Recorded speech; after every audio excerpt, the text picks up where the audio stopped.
Alors nous sommes ici ce soir pour une inauguration de la chambre funéraire des pompes funèbres Creusot, qui renaît après quelques temps de fermeture, avec Marc Aléry, qui fait partie du groupe Funecap, je crois. C'est ça, tout à fait. Bonsoir. Donc oui, je me présente, Marc Aléry. Je suis le directeur exécutif Lorraine pour le groupe Funecap. Et ce soir, donc, nous célébrons la renaissance des pompes funèbres Creusot. Parce que Funecap fait partie les pompes funèbres font partie de Funecap maintenant, là. Les pompes funèbres Creusot, effectivement, font partie du groupe Funecap maintenant. C'est la force d'un groupe, mais qui reste avec une dimension bien locale, avec une empreinte locale. Donc pas de révolution particulière.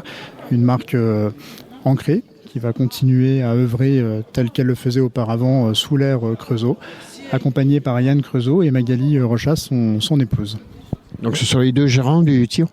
C'est ça, tout à fait. C'est eux qui drivent. Nous, on est là juste pour superviser, entre parenthèses. Et surtout, on a pu piloter cette renaissance, notamment les travaux et toutes les fonctions support qui sont nécessaires aujourd'hui pour pouvoir justement gérer deux entités comme celle-ci. Mais Funecap, c'est un groupe national. Et là, nous tournons vers Martin Cachot. Oui, bonjour. En effet, Funecap est un groupe national, mais très orienté et très ancré localement, notamment par des acquisitions de marques locales, en conservant les dirigeants, en conservant les pratiques, les coutumes.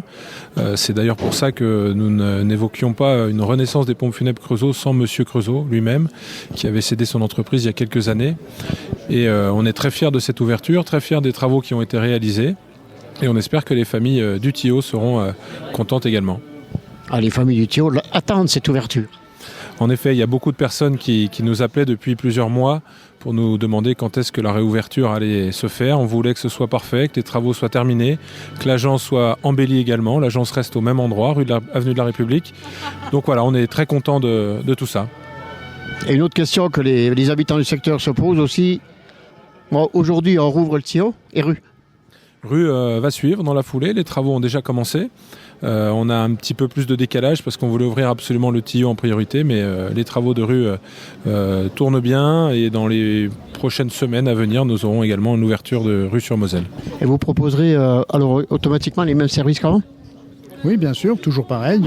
L'organisation, la célébration des obsèques, la marborie funéraire qui est très ancrée ici et qui sera pilotée par Yann.